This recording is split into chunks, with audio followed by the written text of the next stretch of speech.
Limitado lamang ang access sa internet sa Malamba Elementary School sa Marilog District sa Davao City. Pag-amin ng school principal na si Jimmy Amarado, para lamang ito sa mga guro sa paggawa ng school reports at sa paggamit sa kanilang pagtuturo dahil may bunga ng bayad ang kanilang subscription. 2, 1. Ngunit ngayon na may libreng wifi na sila, mas naging madali at wala ng gastos ang pag-access sa internet.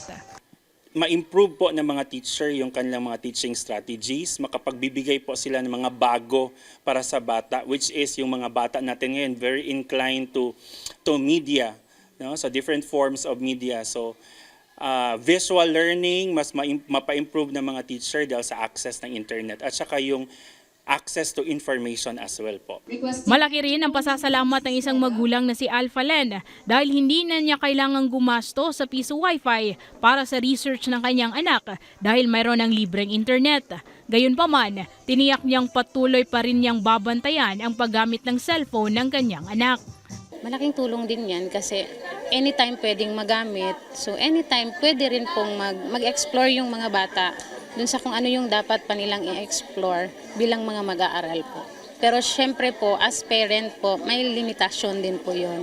So ang priority lang po namin is yung nakadagdag po sa kaalaman ng mga bata.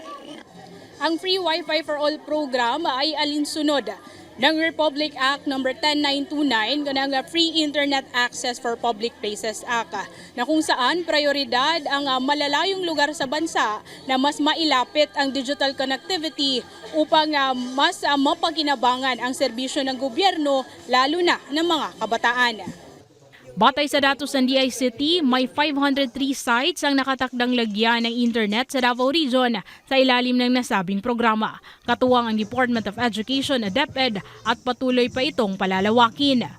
Dahil inutos ng Pangulo sa mahal nating Secretary Henry Aguda at Secretary Angara po, nagsama po sila para masigurado po na wala pong eskwelahan na maiiwan. Sa kasalukuyan, patuloy ang koordinasyon ng DICT sa DepEd upang matulungan pa ang iba pang paaralan na higit na nangangailangan ng nasabing programa. Mula rito sa PTV Davao, Jaira Mundez para sa Pambansang TV sa Bagong Pilipinas.